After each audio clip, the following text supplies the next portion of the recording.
Jokowi sudah punya PSI, ngapain Projo masih ngotot jadi partai? Budi Ari disebut cuma mimpi. Projo akan menggerakkan Kongres ketiga 1 sampai 2 November 2025 di Jakarta, tepatnya di Hotel Said Jaya Hotel di kawasan Sudirman hari Sabtu dan Minggu.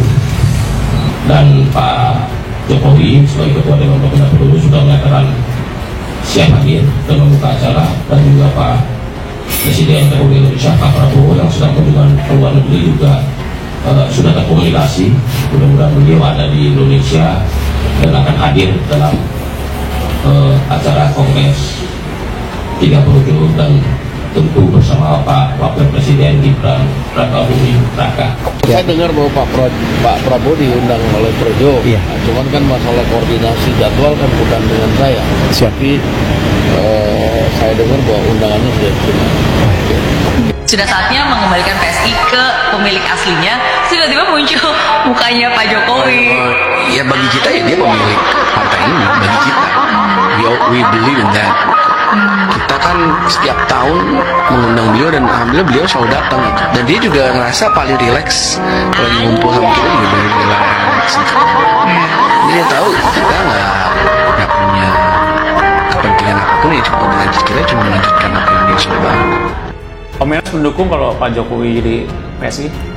Sebenarnya begini, ada dua teori ya, dua alternatif cara jawab. Tetapi kalau saya katakan ini, saya tidak menguatkan relawan, tetapi saya harus kasih tahu unek-unek ini, begini. Politik is the art of making impossible things become possible. Politik itu bagaimana mengelola ketidakmungkinan. Bagaimana you buat hal yang tidak mungkin jadi mungkin. Pertanyaannya, kalau Pak Jokowi waktu itu ya jadi ketua umum sebuah partai, coba bersaing, lalu tidak lolos di Senayan, betapa malunya kita orang besar itu. Jadi ada yang tidak setuju waktu itu dengan dasar seperti ini. Tapi sekarang ini kita percaya bahwa PSI akan masuk Senayan, maka Jokowi jangan khawatir, ada di sana, saya akan dukung. Kongres itu adalah forum tertinggi organisasi.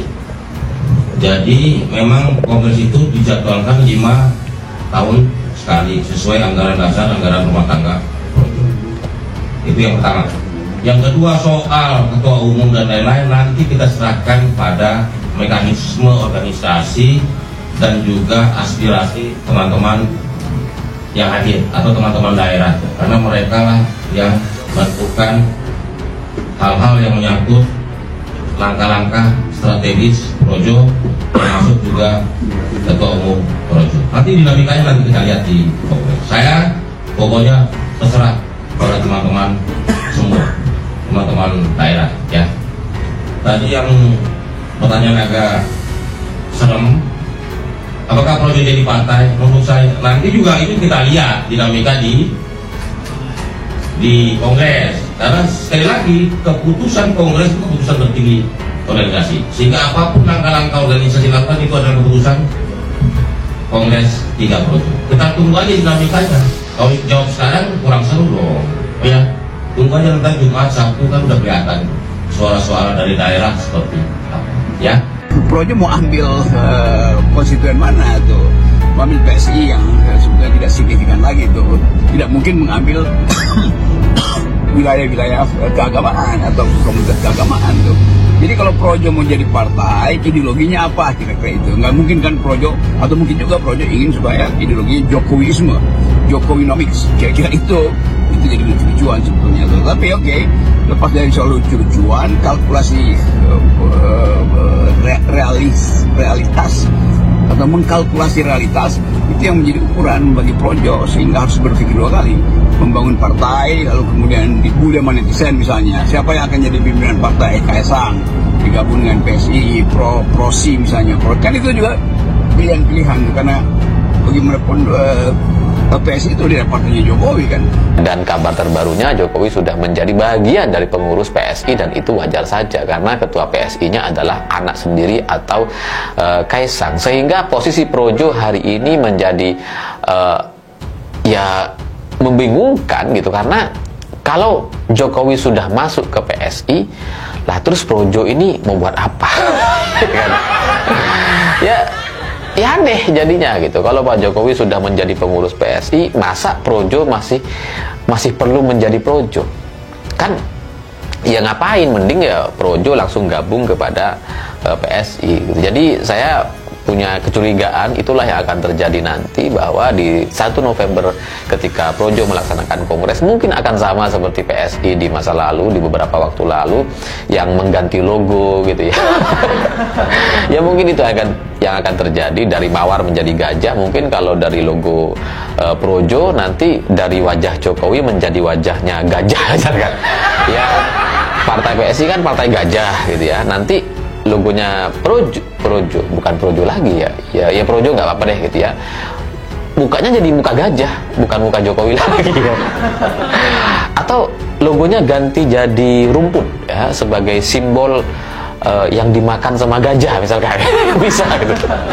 Jadi ya kita lihat saja, mungkin itu yang akan terjadi, dan ormas relawan ini akan menjadi ormas terbesar milik sebuah partai politik yang sebelumnya tidak pernah ada. Jadi ini menjadi sebuah terobosan yang sangat luar biasa, dan itu akan membuat Kaisang jadi lebih terbantu untuk bisa lolos ke Senayan di tahun 2029-an. Pengamat politik dan ekonomi, Heru Subagia menyebut, pernyataan Ketua Umum Projo, Budi Aris Setiadi, yang membuka peluang bagi Projo untuk bertransformasi menjadi partai politik hanyalah strategi komunikasi politik semata. Dikatakan Heru, langkah tersebut merupakan cara Budi Ari untuk menghidupkan kembali semangat dan eksistensi Projo di tengah situasi politik yang dinamis.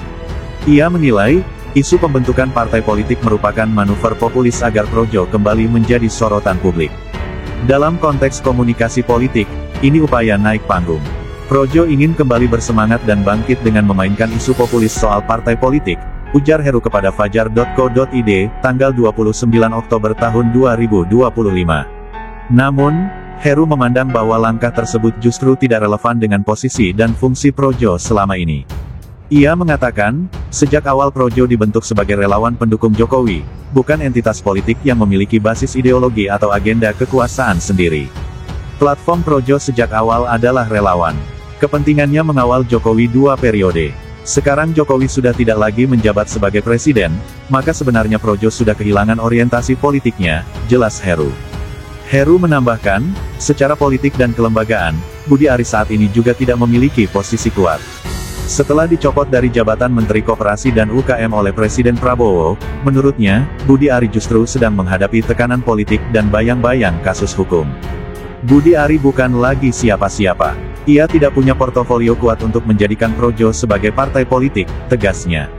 Selain itu, Heru meyakini bahwa Jokowi sebagai Dewan Pembina Projo tentu akan lebih memusatkan dukungannya ke Partai Solidaritas Indonesia (PSI), yang kini dipimpin oleh putranya, Kaesang Pangarep.